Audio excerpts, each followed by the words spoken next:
मेरे प्यारे परिवारजन, नमस्कार। मन की बात के अगस्त एपिसोड में आपका एक बार फिर बहुत बहुत स्वागत है। मुझे याद नहीं पड़ता कि कभी ऐसा हुआ हो कि सावन के महीने में दो दो बार मन की बात का कार्यक्रम हुआ, लेकिन इस बार ऐसा ही हो रहा है। सावन यानी महाशिव का महीना, उत्सव और उल्लास का महीना। चंद्रयान की सफलता ने उत्सव के इस माहौल को कई गुना बढ़ा दिया है। चंद्रयान को चंद्रमा पर पहुंचे 3 दिन से ज्यादा का समय हो रहा है। ये सफलता इतनी बड़ी है कि इसकी जितनी चर्चा की जाए वो कम है। जब आज आपसे बात कर रहा हूं तो एक पुरानी मेरी कविता की कुछ पंक्तियां याद आ रही हैं। आसमान में सिर उठाकर, घने बादलों को चीरकर, रोशनी का संकल्प ले, अभी तो सूरज उगा है। दृढ़ निश्चय के साथ चलकर, हर मुश्किल को पार कर, घोर अंधेरे को मिटाने, अभी तो सूरज उगा है। आसमान में सर उठाकर, घने बादलों को चीरकर, अभी तो सूरज उगा है। मेरे परिवारजन, 23 अगस्त को भारत ने और भारत के चंद्रयान ने ये साबित कर दिया है कि संकल्प के कुछ सूरज चांद पर भी उगते हैं। मिशन चंद्रयान नए भारत की उस स्पिरिट का प्रतीक बन गया है जो हर हाल में जीतना चाहता है और हर हाल में जीतना जानता भी है। साथियों, इस मिशन का एक पक्ष ऐसा भी रहा जिसकी आज मैं आप सबके साथ विशेष तौर पर चर्चा करना चाहता हूं। आपको याद होगा, इस बार मैंने लाल किले से कहा है कि हमें विमेन लेड डेवलपमेंट को राष्ट्रीय चरित्र के रूप में सशक्त करना है। जहां महिला शक्ति का सामर्थ्य जुड़ जाता है, वहां असंभव को भी संभव बनाया जा सकता है। भारत का मिशन चंद्रयान नारी शक्ति का भी जीवंत उदाहरण है। इस पूरे मिशन में अनेकों विमेन साइंटिस्ट और इंजीनियर्स सीधे तौर पर जुड़ी रही हैं। इन्होंने अलग अलग सिस्टम्स के प्रोजेक्ट डायरेक्टर, प्रोजेक्ट मैनेजर, ऐसी कई अहम जिम्मेदारियां संभाली हैं। भारत की बेटियां अब अनंत समझे जाने वाले अंतरिक्ष को भी चुनौती दे रही हैं। किसी देश की बेटियां जब इतनी आकांक्षी हो जाए तो उसे, उस देश को विकसित बनने से भला कौन रोक सकता है। साथियों, हमने इतनी ऊंची उड़ान इसलिए पूरी की है क्योंकि आज हमारे सपने भी बड़े हैं और हमारे प्रयास भी बड़े हैं। चंद्रयान-3 की सफलता में हमारे वैज्ञानिकों के साथ ही दूसरे सेक्टर्स की भी अहम भूमिका रही है।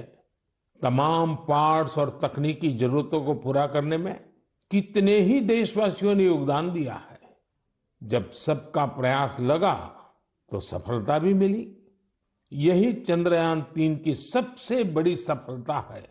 मैं कामना करता हूं कि आगे भी हमारा स्पेस सेक्टर सबका प्रयास से ऐसी ही अनगिनत सफलताएं हासिल करेगा।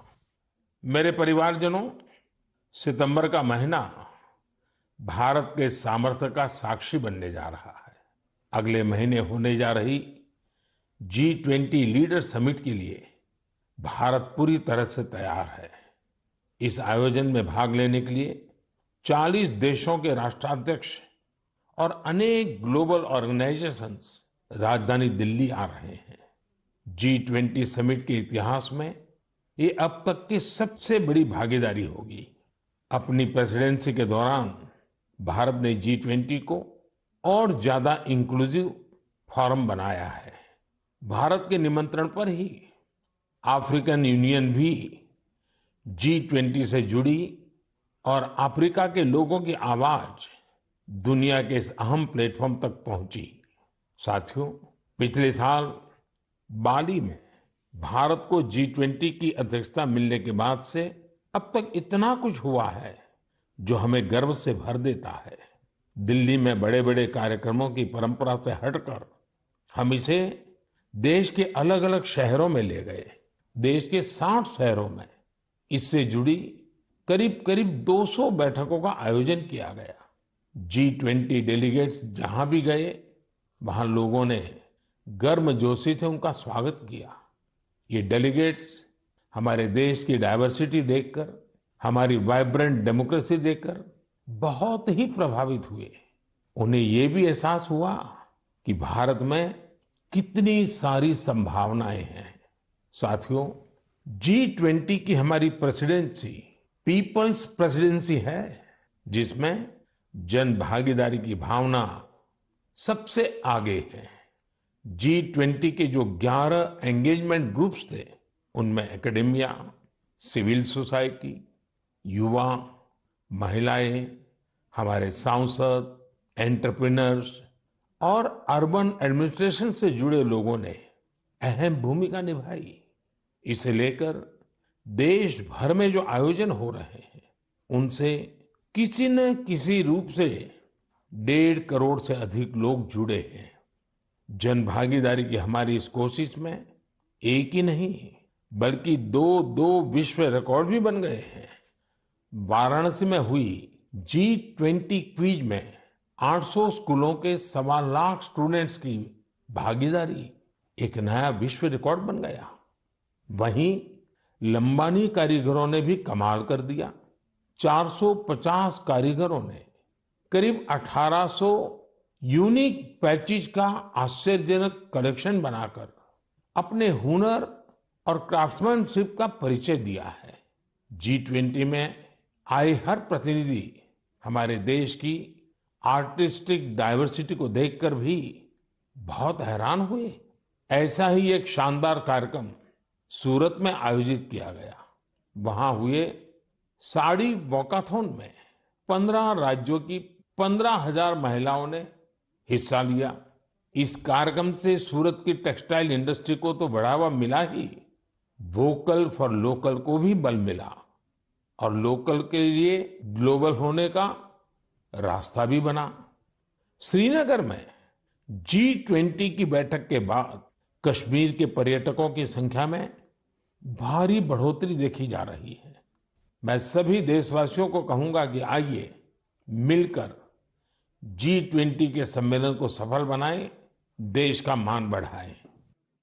मेरे परिवारजनों, मन की बात के एपिसोड में हम अपनी युवा पीढ़ी के सामर्थ्य की चर्चा अक्सर करते रहते हैं।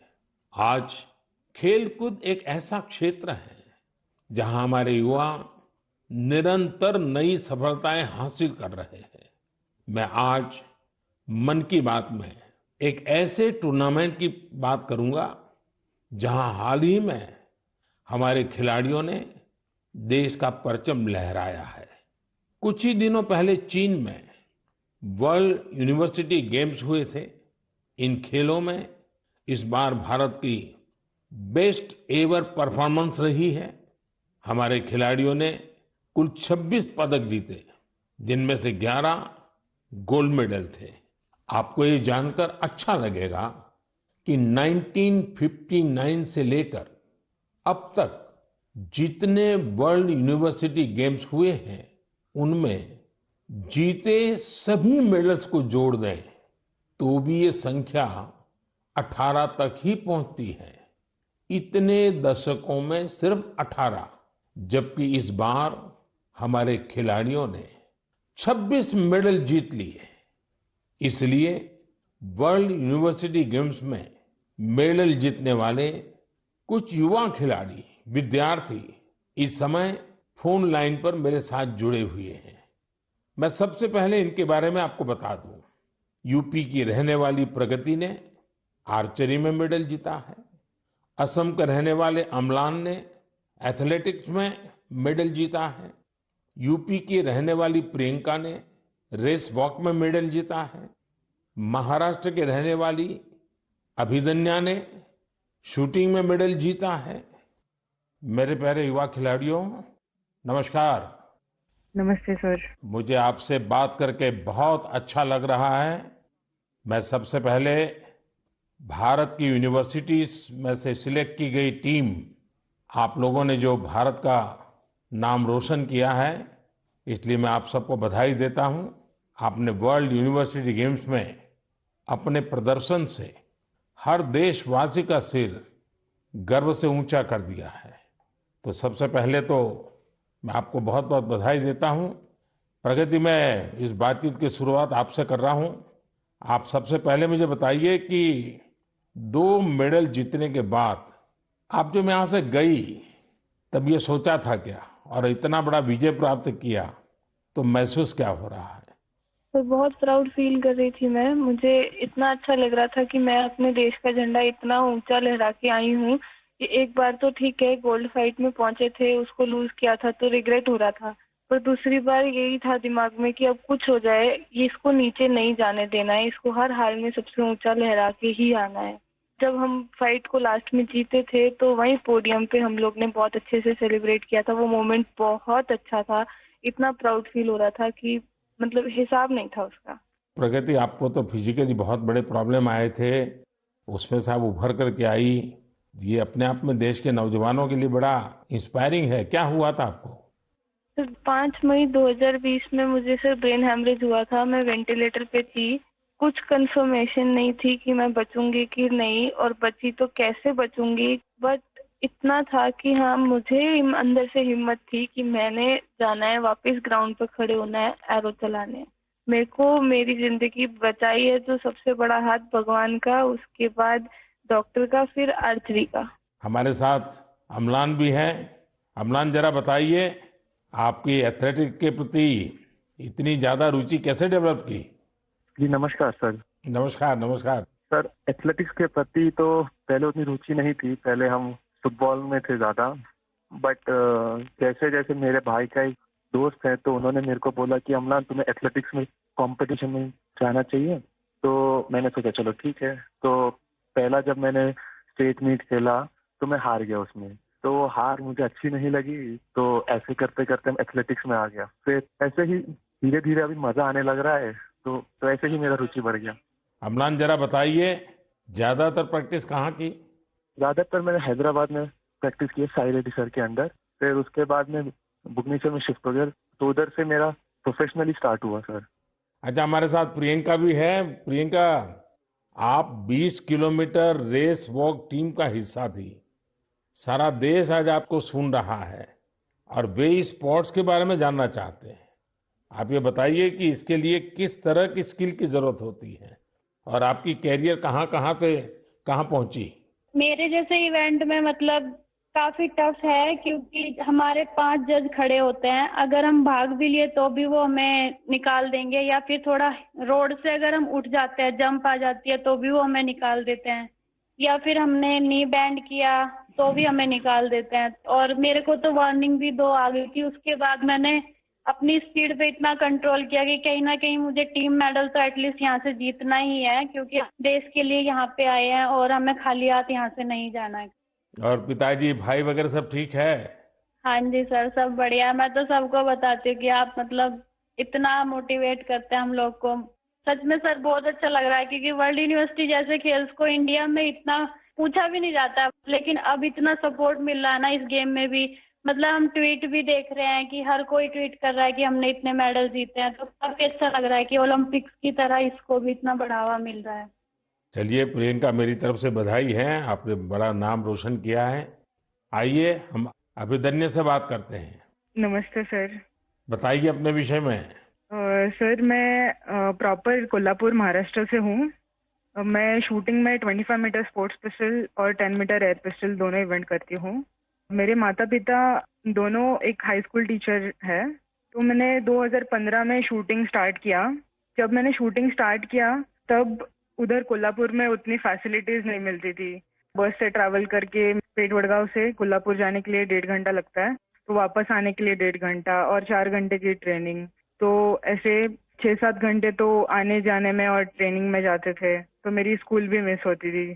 तो फिर मम्मी पापा ने बोला कि बेटा एक काम करो, हम आपको सैटरडे संडे को लेके जाएंगे शूटिंग रेंज के लिए और बाकी टाइम आप दूसरे गेम्स करो। तो मैं बहुत सारे गेम्स करती थी बचपन में, क्योंकि मेरे मम्मी पापा को दोनों को खेल में काफी रुचि थी, लेकिन वो कुछ कर नहीं पाए, फाइनेंशियल सपोर्ट उतना नहीं था और उतनी जानकारी भी नहीं थी। इसलिए मेरी माताजी का बड़ा सपना था कि देश को रिप्रेजेंट करना चाहिए और फिर देश के लिए मेडल भी जीतना चाहिए। तो मैं उनकी ड्रीम कंप्लीट करने के लिए बचपन से काफी खेलकूद में रुचि लेती थी और फिर मैंने ताइक्वांडो भी किया है, उसमें भी ब्लैक बेल्ट हूँ और बॉक्सिंग, जूडो और फेंसिंग और डिस्कस थ्रो, ऐसे बहुत सारे गेम करके फिर मैं 2015 में शूटिंग में आ गई। फिर 2-3 साल मैंने बहुत स्ट्रगल किया और फर्स्ट टाइम मेरा यूनिवर्सिटी चैंपियनशिप के लिए मलेशिया सिलेक्शन हो गया और उसमें मेरा ब्रॉन्ज मेडल आया। तो उधर से एक्चुअली मुझे पुश मिला।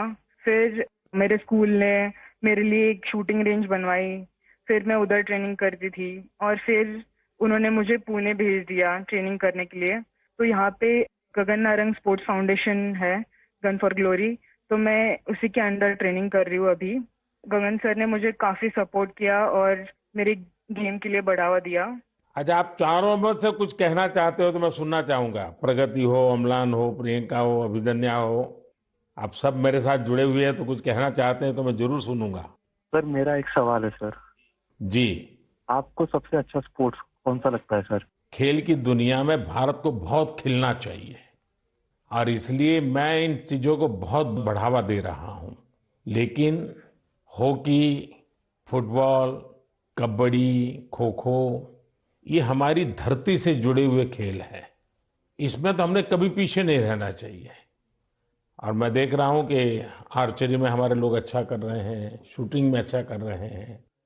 और दूसरा मैं देख रहा हूं कि हमारे यूथ में और इवन परिवारों में भी खेल के प्रति अब पहले जो भाव था वो नहीं है। पहले तो बच्चा खेलने जाता था रोकते थे, अब बहुत बड़ा वक्त बदला है और आप लोगों ने जो सक्सेस लेते आ रहे हैं ना, वो सभी परिवारों को मोटिवेट करती है। हर खेल में जहां भी हमारे बच्चे जा रहे हैं कुछ न कुछ देश के लिए करके आते हैं और ये खबरें आज देश में प्रमुखता से दिखाई भी जाती हैं, बताई जाती हैं और स्कूल कॉलेज में चर्चा में भी रहती हैं। चलिए, मुझे बहुत अच्छा लगा। मेरी तरफ से आप सबको बहुत बहुत बधाई, बहुत शुभकामनाएं। बहुत बहुत धन्यवाद। थैंक यू धन्यवाद सर। सर। धन्यवाद जी। नमस्कार। मेरे परिवारजनों, इस बार